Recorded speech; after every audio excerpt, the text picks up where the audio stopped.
go to Best Boxing Lesson, and this is going to be Brown Williams on the undercard. Brown versus Williams on the undercard of the Adrian Bonner versus Adrian Granardos fight, I believe. Yeah, I know it's Bonner Granardos. I don't know if I got the first name, Adrian Granardos, right? But this was on the undercard, and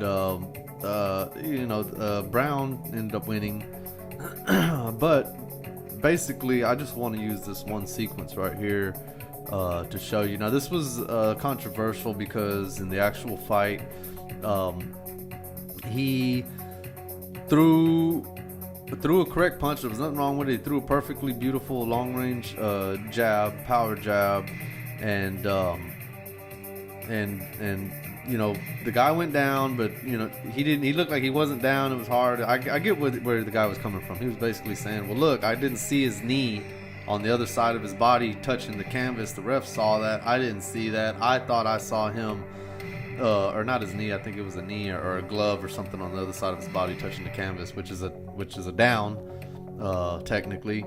And at that point, the ref steps in and stops the fight. The ref didn't jump in and say stop or shout out any commands, but the controversy is because he hit him after the guy was down, but technically the guy wasn't all the way down, and to him it looked like he was trying to catch his balance. Whatever.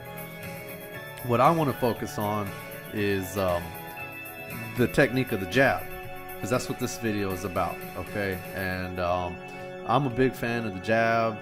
To me, the jab is a punch that is not just like a tool that I use. I actually throw it to do something with it. It's a real punch to me. I look at the jab like throwing a straight right hand lead. Okay, that's the concept in my mind when I throw it.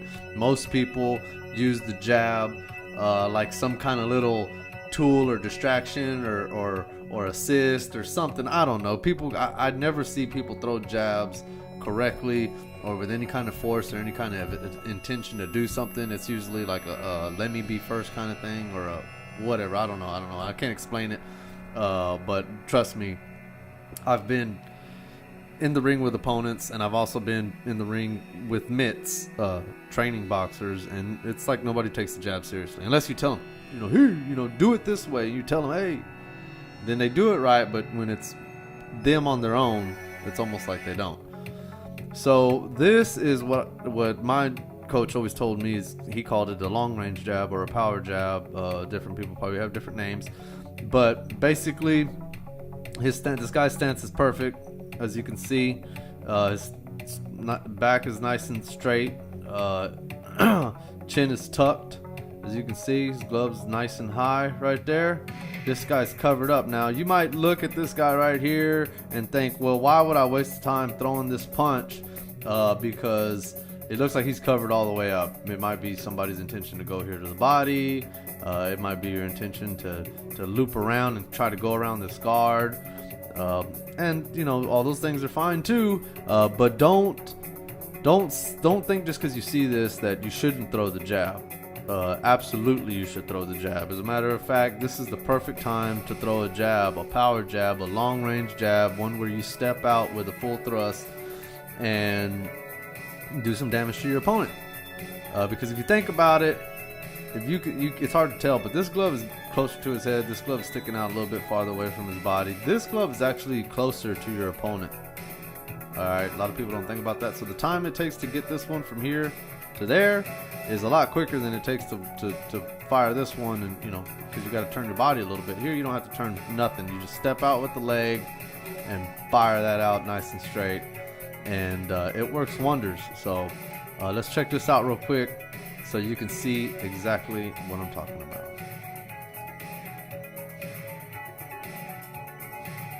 Boom. See that? I'll back it up for you. Alright, let's go one more time. Boom. Alright, now remember what I said. This was a power jab. Alright, look. Okay, first of all, let me just point this out to you. Don't just look at his arm and the jab. That's nice and straight. Look at all of this behind here. He stepped out. Back's nice and straight. Look at all that power going through that punch. Okay, you know, that's a power punch right there. You could call it a jab if you want to, but that's a power punch right there, people. That right there will put you on your ass. I'm sorry, but it will. Alright?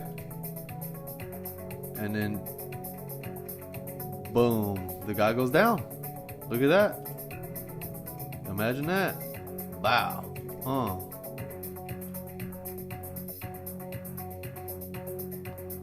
So, you never want to count out the jab. You never want to count out the jab. Alright?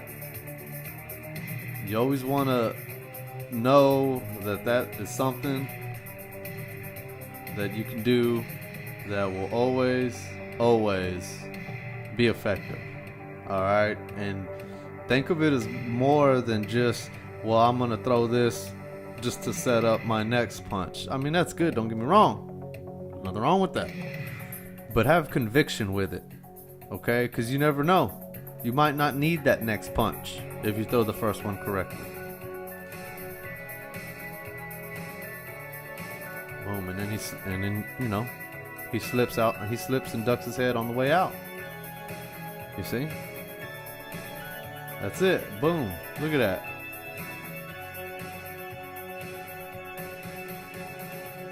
Perfect. Perfect. I love it. So, there you go.